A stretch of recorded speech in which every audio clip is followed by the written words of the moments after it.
This is Archive of 12, and today we have a new Stupendium rap.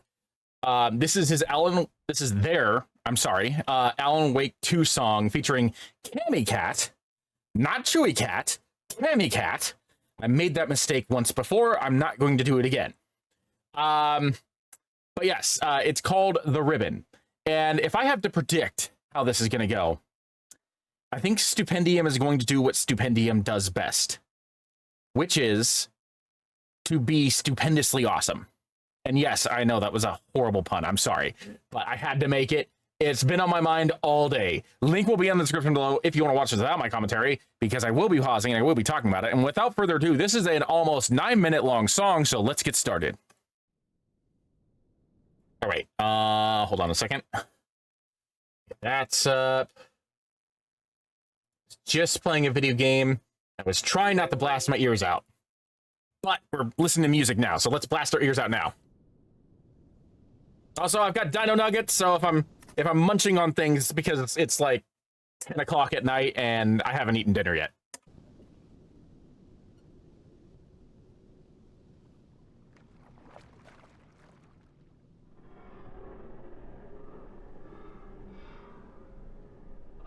The viewer, enraptured by the video before them, subscribe to the Stupendium. The video in question was sponsored by Remedy and Epic Games. At the edge of understanding, the border of the known, the breaking point of reason, where logic is dethroned, where sense is defenseless and festers on the bone, one writer fights a cycle trying to write a way back home. In Night Springs.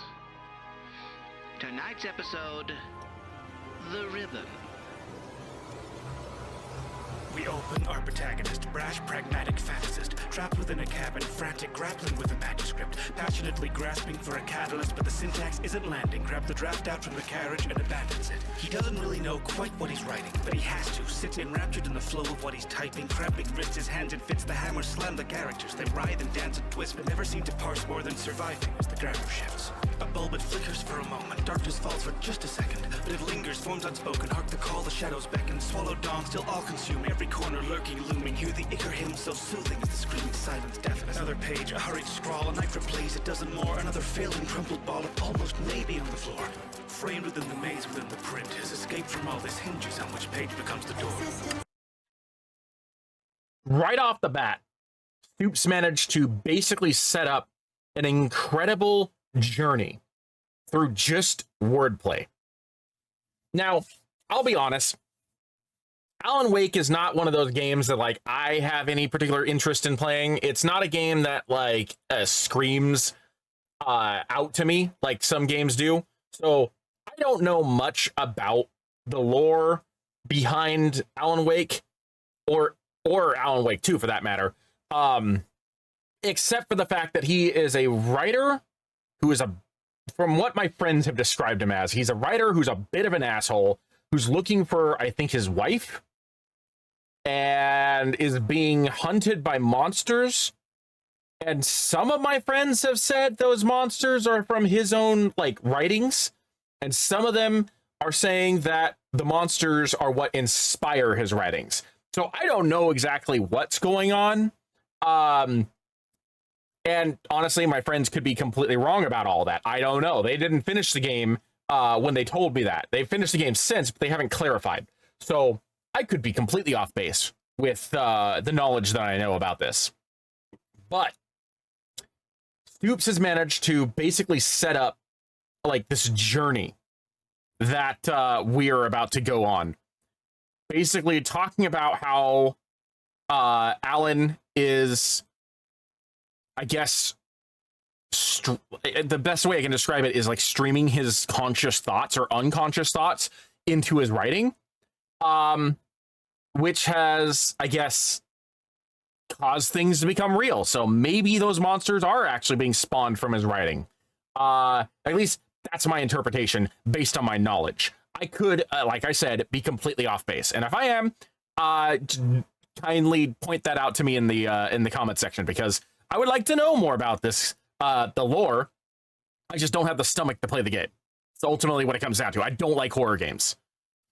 But I'm curious to see how this stream of consciousness, as it were, is going to affect the narrative of this song. They can't be defined. Pigments of black and the parchment of white. The figments they track through the dark to the light. The hammers and keys and the patterns they weave. The fragments of me that they trap in between. We all have to write on the pages we're given, but you can't live life on both sides of the ribbon tied to the ribbon. It is the dream of any creative to leave their mark indelible on the world around them. But be careful what mark such an obsession might leave on you. Another chapter opens, but our hero isn't sure if the pattern is unbroken. Has he penned this page before? Is he writing what he's lived or now reliving what he's written? Every end with failed beginnings cast adrift within the lore. On a lake that turned to ocean, drowning under weight of legacy. When any sentence could be sentenced as the last they ever see. Our pages pass relentless, count or not, there is no remedy. And so he sits again, attempts to pen preemptive threnody. Amorphous in memoriam, in effigy uncertain. Unsure if all this really is himself, at least a version. But these whispers grip the narrative, treat sense with bleak aversion. Tendrils bend and break immersion, twisting cursive through recursion. His words branch out and path too dark to follow through trees. With pages piled so high, he's lost the forest for leaves. No saying wants to believe, it doesn't want him to leave. And so these pages end up bound to make the story repeat. So the more that I listen to how this song is progressing, the more I feel like maybe my assessment was correct about like the fact that what he's putting on paper is coming to life and coming back to haunt him. Specifically about the fact that it was early on in this second verse, he mentioned something along those lines where, like, you know, things were coming to life off the pages. I think is something around that, what the wordplay was. Talking about like getting lost in his own thought, being like lost in a forest. Like all these things are, it's reminding me of a particular Star Trek episode, specifically Star Trek Deep Space Nine. If you're a DS9 fan, you might know where I'm going with this, where there's a point where Captain Benjamin Sisko ends up like kind of, it's not Ben specifically.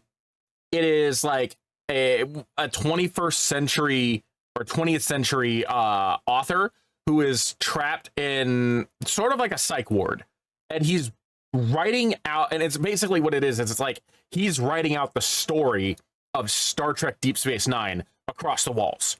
And he's like got like a psychiatrist and like a social worker, I think, that are constantly checking on him, and they're worried that he's losing himself to his stories.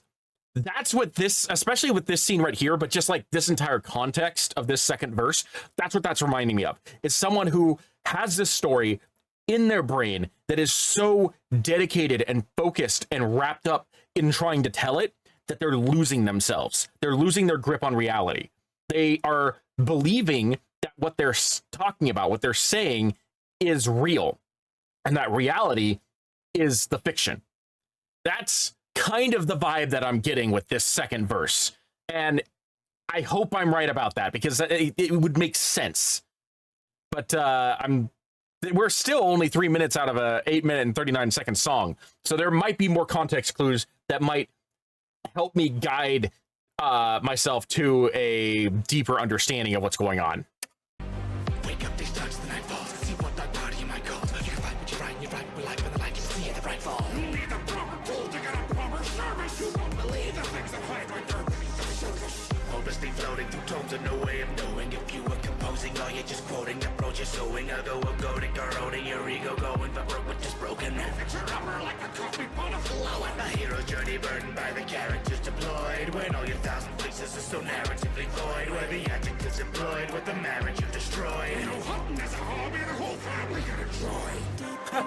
Dark and winding eaves of your mind, reach from a socket blind, but reaching in kind, leads down a path where leaves and secrets entwine, even apart to heroes, one storyline.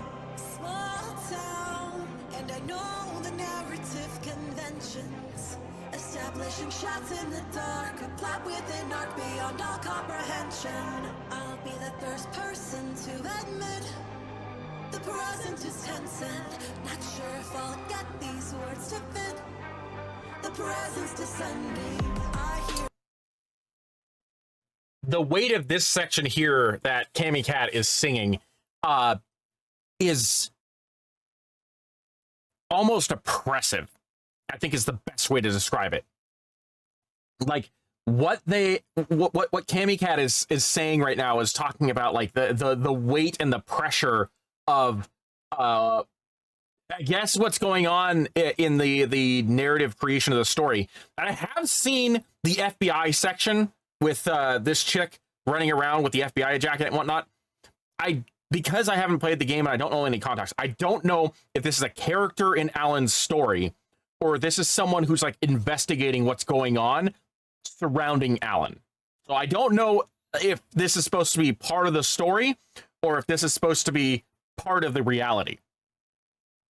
Or if she is actually like encountering some of the things that Alan has created that have come to life, if I'm right about the fact that like Alan is writing things and they're coming to life. There's so much about this that I could take in a couple different directions depending on what the context is. And but regardless of how I'm interpreting it, interpreting it, the one thing that I feel like is consistent is how foreboding the vibe of this section of the song is. Like this is very, like I said, very oppressive. This is very if I were to say that these lyrics were anything, the closest thing that comes to mind, or maybe it's just the first thing that comes to mind, is almost like claustrophobic. Like the weight of the content in these words is just like closing in. And it's a very unique feel, especially since I've listened to a lot of Stupendium songs. There have been a few that have been creepy as hell. But this one is just a little bit creepier. And it would make it, I kind of wish that this had come out on Halloween, honestly. I know that like Stupes has a specific release schedule, but I feel like this would have been a perfect Halloween song, or like leading up to Halloween. This would have been a perfect Halloween song. I think there was some production delays. I think Stupes mentioned something on their Twitter about like the video being delayed, but this honestly would have made a perfect Halloween song if they were able to get this video out when it was probably supposed to be released. calling my name. I feel me falling away. Chasing these pages with questioning my agency, tasked with the story to break. I hear it calling my name. I feel me falling away.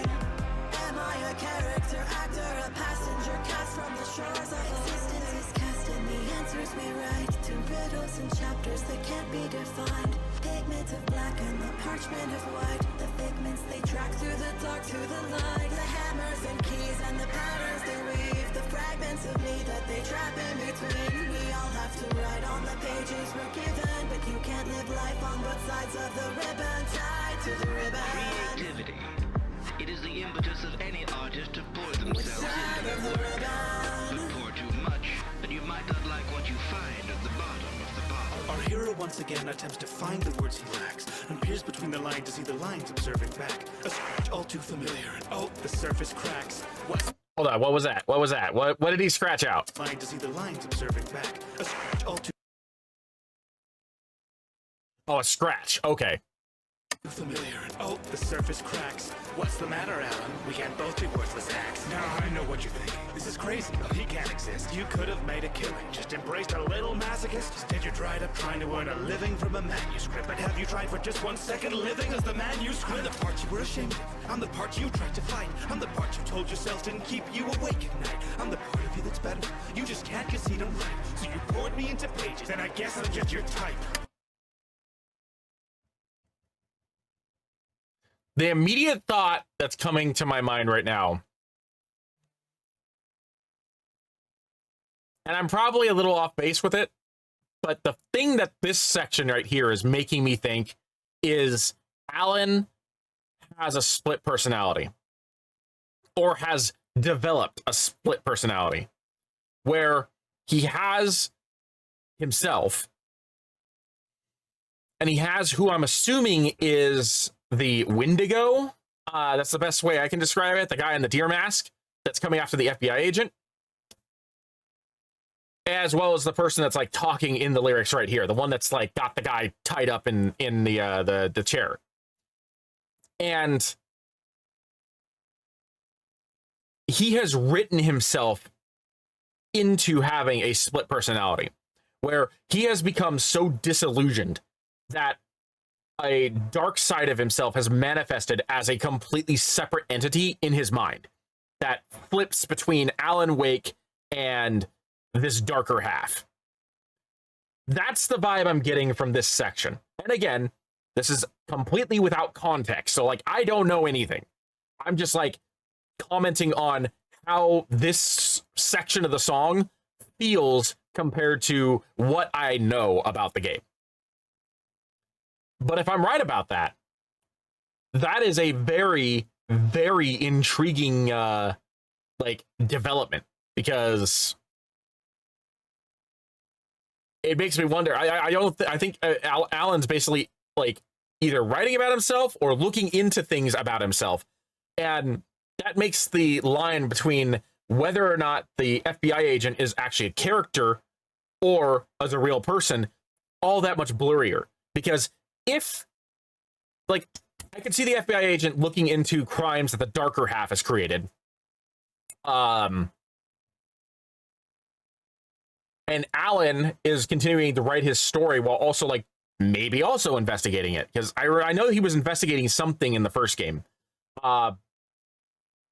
I don't know. It's just like my mind is now just turning with like different possibilities. I've never bothered researching the game, but now I'm kind of interested. I'm kind of like invested in trying to figure out how the story goes out.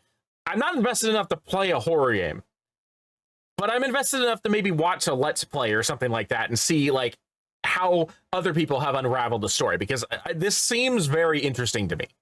You melt work with your self-worth, but tell me, what does that sell for? And was the journey through hell worth how short you fell on the bell curve? And one day they'll forget you, but I have stories to tell first, cause I'm the face that you gave them to be you, and maybe I'm well versed. What am I when you're already a shadow of yourself? Tell me who would look at this and then take that down off the shelf. You had it, buddy, all of it, the fame, the glam, the wealth, but what's it worth if you won't play the hand the round us dealt? Nightmares don't use logic, yeah, we know that you can read. Sat there hoping for the credits, but it's me who's supposed to lead. All that hokum in your head, but where's the quote to make you see that perhaps you're antithetical to the poetry of me? Just casting the answers we write to riddles and chapters that can't be defined.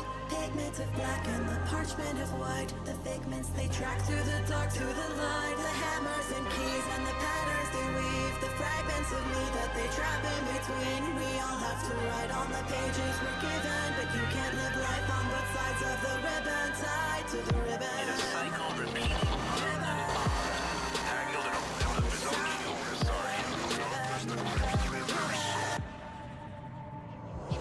Another chapter ended, but not an arc adjourned. A narrative repeating for a plot he can't discern. He's writing a departure, but he's still yet to learn that every line he starts must always end at the return.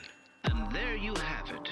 A vicious cycle scored by the hammer of keys and the ring of the typewriter. A writer cursed to relive his own words, trapped in a world of his own making. A novel concept. Everyone likes to get lost in a good book. But be careful what you read in Night Springs. And that outro only makes... he's going to have a message. I know. He always has a message at the end, and I plan on listening to it because that's still a long time. That's almost a full minute. So I'm curious to see what he goes with this. But before I get to that, the ending part there only, for me, like, with what little knowledge I know, seems to solidify my theory about what's going on, which is just that's the hook. That's the hook. I'm going to watch somebody actually play this game because I don't have the guts to play it myself. I would never be able to finish it. Not only that, but I'm also broke as hell because of the leave of absence I had to take from work. So I can't play it, but I do plan on checking in with, I don't know. I don't know who's playing it right now. Maybe Markiplier. I don't know. But I do plan on watching someone go through this and like reacting to it and whatnot, because I am very curious I'm now very curious about the lore of Alan Wake, especially the second one. But I didn't comment much on the production value of this video, and the main reason for that is because I wanted to get to the end. I wanted to see how the video ended because I was blown away with this production. This was an excellent use of like live action music video cinematography. I love Stupendium's videos because they've always provided us a glimpse into the individual mind that, you know, creates them. Stupes has they're a genius. They're a genius. They have an incredibly intricate mindset when it comes to creating these videos, and every single one has always, without a shadow of a doubt, been some of the best music videos, not only in nerdcore, but in my personal opinion, when it comes to like telling a story, these videos are some of the best out there for music videos, period. Now, some might argue, oh, you know, like big name rappers probably have better music videos and whatnot, but yeah, maybe they do in terms of like production value, but not in the intricate details. There are very few music videos, I feel, that are as intricately detailed with things as Stupendium. Like, I'm sure that there were probably Easter eggs on some of those pieces of paper and whatnot that I would know if I knew the lore of Alan Wake that I didn't catch. Going to his what is it? The Apex, I think? His Hitman song. There's a point in the at the end of that music video that has a bunch of nerdcore artists and reactors that he just starts Xing out, like he's taking them out. So like it's little details like that, little Easter eggs like that, that if you look really closely, you can see how much care he put into this video. That's what I love about Stupendium videos. I'm sorry, I said they. I'm sorry. It's not intentional, I swear. It's unlearning social cues. I'm sorry. The attention to detail that Stupes has put into all of his videos is like just astronomical. But there's still a minute left on this video. So let's see what they have to say. I will get this. I swear I will get this. Let's see what they have to say about you know, Alan Wake, I guess. I don't know exactly what Stupes has in store for us. Alan Wake 2, the long-awaited sequel, was not just a video game. It was a dark, labyrinthine mystery, a gripping thriller, a mind-bending horror experience. The Stupendium, a content creator and only half-decent impressionist, had been hired by the game developers to promote it in the guise of the game's protagonist. With a flicker, the ad read gave way to gameplay footage. Alan, a writer trapped in a world of his own creation, and Saga, a federal agent tasked with solving a string of grisly murders, was seen exploring beautifully rendered environments, fighting nightmarish creatures. The intriguing hook of their unlikely and entwined circumstances, combined with the Stupendium's musical interpretation, hopefully enticing the viewer to learn more. The game was available on PlayStation, Xbox, and PC via the Epic Store. And the Stupendium is incredibly grateful to Remedy and to Epic for their sponsorship. The dialogue continued as the ad read gave way to the end slate. Options appeared from the darkness, a playlist of more songs, information about streaming platforms, a subscribe button. The viewer, elated by the quality of the content they had just seen, could not help but like, comment, and subscribe. An unfathomable compulsion made sure they rang the bell for updates on new content. As always, the Stupendium would attempt to end with a joke, a humorous quip to close out the video. But this time, the punchline was a cliffhanger. That was good. I like that. That was probably my favorite ending of a Stupendium video. Stupes always adds like a little blurb, a little like thank you and promotion thing at the end of their videos. That one I think was probably my favorite. And there's been a lot of really cool ones. But this video has gone on for almost 25 minutes. If you're still around, thank you. I appreciate you like sticking around and checking this out with me, because this was a blast to listen to. Thank you for joining me. I'm Markov at 12, and I will see you in the next video.